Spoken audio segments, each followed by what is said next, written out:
आज शिवसेना कार्यालय पर शिवसेना के संस्थापक हिंदू हृदय सम्राट बाला साहब ठाकरे की जयंती पुष्पांजलि अर्पित कर शिव सैनिकों ने धूमधाम से मनाई। मराठा राजनीति में आपके योगदान को हमेशा याद किया जाएगा। आगामी 10 मार्च को एक बार फिर विकास और राष्ट्रवाद की जीत होगी। इस अवसर पर जिलाध्यक्ष सर्वेश राणा व विधानसभा प्रत्याशी कार्यकर्ता मौजूद रहे। हमारे संवाददाता प्रदीप तोमर ने विधानसभा अनूप शहर प्रत्याशी और कार्यकर्ताओं से चुनाव को लेकर बनाई रणनीति के बारे में बातचीत की। मेरे साथ शिवसेना के जिलाध्यक्ष मौजूद हैं। हम बात करते हैं लोगों से कि इनकी क्या नीतियां हैं, किस तरीके से प्रत्याशी जिता पाएंगे। आइए शिवसेना जिलाध्यक्ष शिवसेना बुलंदशहर, हमारी 3 सीट जनपद बुलंदशहर से लड़ रहे हैं हम, अनूप शहर, सिकंदराबाद और डिवाई। तीनों प्रत्याशियों की कोई मुद्दा नहीं है। जो मुद्दा है सबसे बड़ा है यहाँ पर रोजगार का। रोजगार नहीं है, जनता के पास काम नहीं है। जब हमारे यहाँ के काफ़ी लोग दिल्ली या बॉम्बे या अदर स्टेट में जाकर रोजगार लेने के लिए जाते हैं। बहुत बड़ी समस्या है यहाँ के क्षेत्र के लिए। इसके बारे में मतलब आप नीति लेकर चल रहे हैं रोजगार के लिए? बिल्कुल बिल्कुल। जो लोग आज सत्ता में बैठकर जीते हुए आए हुए हैं, कितनी पार्टियां हैं यहाँ पर आई, जीती, रोजगार में युवाओं का ध्यान नहीं है, शिक्षा का ध्यान नहीं है। ऐसी चीज़ों को हमारे प्रत्याशी लेकर जाएंगे, जनता के बीच इन सारी चीज़ों को कार्य करेंगे। महिलाओं के लिए आपकी पार्टी क्या नीति लेके आई है? कुछ अलग है नीति आपकी पार्टी महिलाओं के लिए लेके? श्रद्धेय बाला साहब ठाकरे जी आज हमारे बीच नहीं है, मगर उनकी प्रथम श्रेणी यही थी कि महिलाओं की रक्षा के लिए हमेशा तत्पर शिव सैनिक रहेंगे। हमारा सीधा है कि महिलाओं के सम्मान में और शिवसेना मैदान में, ये हमारा मुख्य उद्देश्य है कि जब तक हम अपनी माताओं बहनों की रक्षा नहीं कर पाएंगे, हिंदुत्व पर नहीं टिक पाएंगे, जब तक कोई भी पार्टी कुछ नहीं कर पाएगी, वो हमारी शिवसेना करती है। आइए हम बात करते हैं। यहाँ पे और भी लोग खड़े हुए हैं। सर, आपका नाम क्या है? जी भैया, सर मेरा नाम राजीव कुमार। राजीव जी, शिवसेना चुनाव लड़ रही है, क्या कहना चाहते हैं इसके बारे में आप? सर यही चाहूँगा मैं कहना कि बहुत ही अच्छा सोचा है शिवसेना ने, एक कदम उठाया है। अपना भी कोई ऐसा हो जो नेता शिवसेना से हो जी, और आने वाले समय में भी कोई भी दिक्कत आए तो हमारे नेता के बीच में भी हम। चलिए, बहुत अच्छा भैया। और भी लोग खड़े हुए हैं, हम बात करते हैं भैया से। भैया, आपका नाम क्या होगा, बताएंगे आप अपना नाम? मेरा नाम जितेंद्र कुमार है। जितेंद्र जी, कहाँ से आए हैं आप? मैं दिल्ली से जी। शिवसेना की नीतियों से प्रेरित और शिवसेना की सदस्यता ली है आज, क्या शिवसेना चुनाव जीत पाएगी अपना यूपी के अंदर? जो 50 से 100 सीट उतरने का दावा कर रहे हैं लोग, कितनी सीट निकाल पाएंगे? सर सीट तो निकलेगी, डेफिनेटली निकलेगी, क्योंकि भाजपा से भी लोग काम देख चुके हैं काफ़ी सालों से, कांग्रेस से पहले ही लोग उठ चुके हैं, आम आदमी पार्टी का भी दिल्ली में आप देख चुके हो। तो जनता का मत तो हर बार बदलता रहता है, तो ये कह नहीं सकता 100 लोग रेस में भागते हैं तो जीतता तो एक ही है जी। लेकिन ये विचारधारा मतलब आपके प्रत्याशी पूरी मेहनत करेंगे, जमीनी स्तर पर काम करेंगे, ये लगता है आपको?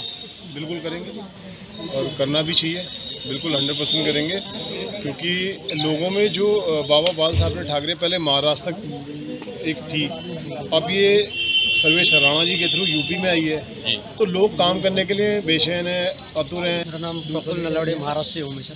प्रफुल्ल जी, बताएंगे शिवसेना की नीति के बारे में कुछ? क्या शिवसेना की नीति है चुनावों को लेके?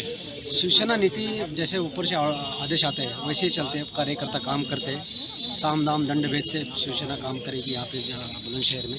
आपके लिए प्रत्याशी उतारे गए हैं, बुड्डू पंडित जी बाहुबली हैं, रश्मि गोल्डी जी हैं, अमित तोमर जी हैं।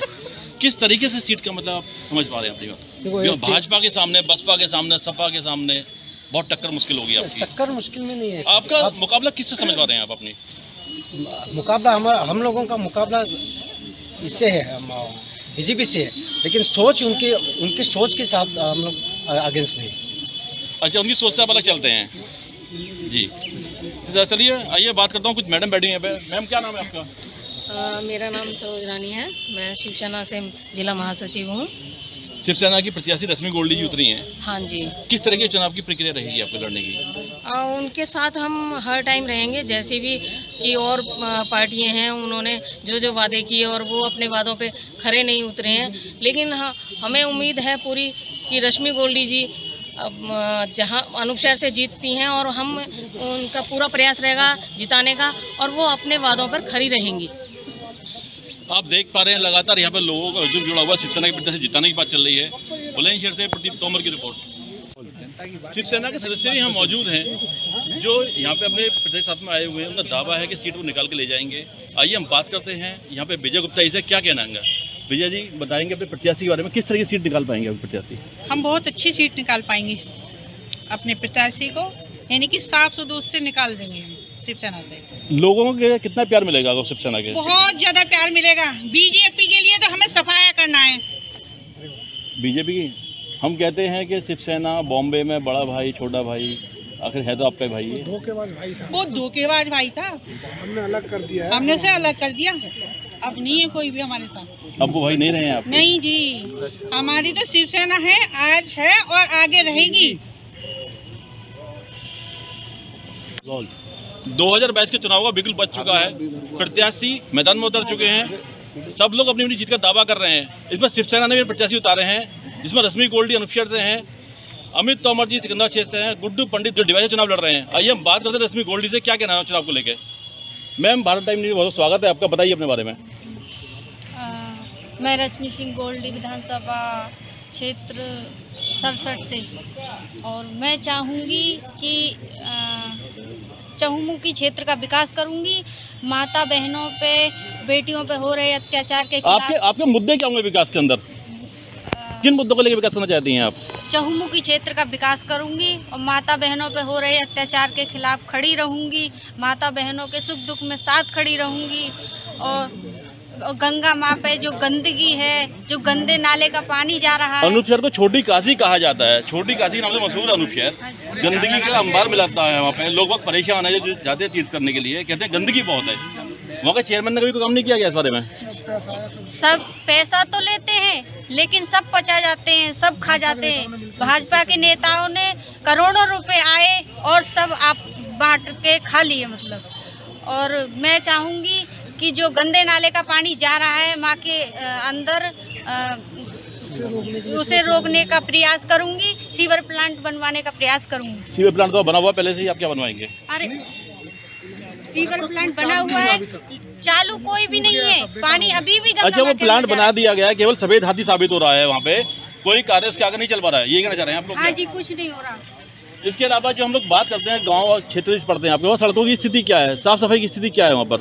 साफ सफाई कुछ नहीं है और गांव-गांव में बहुत बुरा हाल है।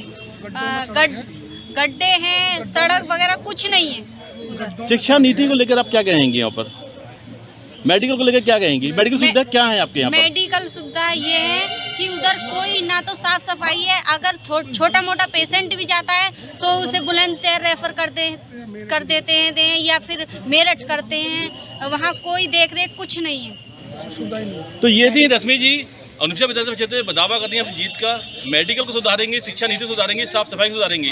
बुलंदशहर से प्रदीप तोमर की रिपोर्ट।